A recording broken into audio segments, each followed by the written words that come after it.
Hi everyone, it's Cassie again, the reader at Divine Trinity Tarot, and we're going to do day number 2 of Ethony's video 31, I got that backwards, 31 video challenge. So what's a video without a mistake at the beginning, right? Alright, let's get into the second prompt here. My first deck, was it a gift? Do I still have it?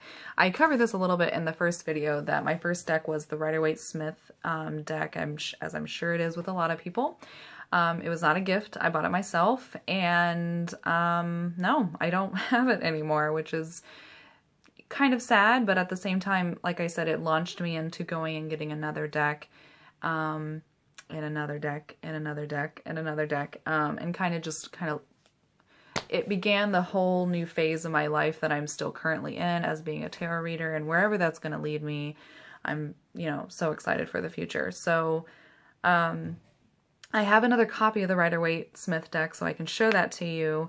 It's not the same one. This is actually interesting because the second copy that I have, that's right here, actually was a gift. My husband, of all people, wasn't my husband at the time, I don't believe, but he got this copy from his father. And it's really weird because my husband doesn't really show a lot of interest in tarot, but his dad kind of comes from some metaphysical interests like astrology and whatnot. So while it makes a lot of sense that he gave it to my husband, his son, it's weird that my husband, how like he kept it for all those years. Anyway, it's mine now. And, it's your typical, I'm not going to have so many cards here because it's just harder to show. Your typical imagery.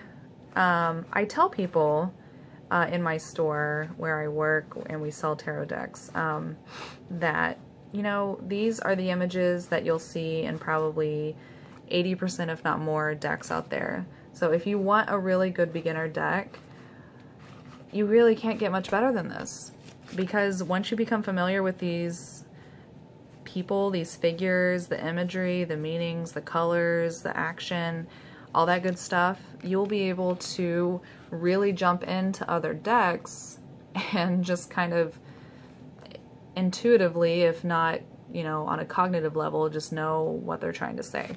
So that's that. It's kind of a boring story, but I think it's kind of funny that my second deck was actually a gift when the first one I got for myself. As for the gift myth, again, I get a lot of questions from people who come in to the store and they say, isn't your first deck supposed to be a gift? Someone's supposed to give it to you? I have no idea where that came from, if it's still around, if it's really a thing, but to be honest, I know so many people who have bought their own decks, their first decks, and no problems. If it does mean something a little bit to you, but you don't want to wait for somebody to gift you a deck, just cleanse it when you get home. Just cleanse the deck. It starts everything off fresh, and you can do that by, just some, this isn't every single option, but sage, light some sage, run it through the smoke. You can put it in the moonlight or the sunlight even. The whole idea with cleansing is the intention, so say a little prayer or a little just thought before you cleanse with your purpose, and it'll help cleanse it. Another thing is just keep your deck safe. So make sure you have a little bag or something to protect it, especially because you don't want to lose any cards. And I kind of went off on a tangent there, but anyway, thank you so much for viewing. I'm going to move on to day 3 next, and then day 4 after that, and I'm so excited to be doing this, and thank you so much for watching, and I hope you tune in for all the other ones. Have a good night.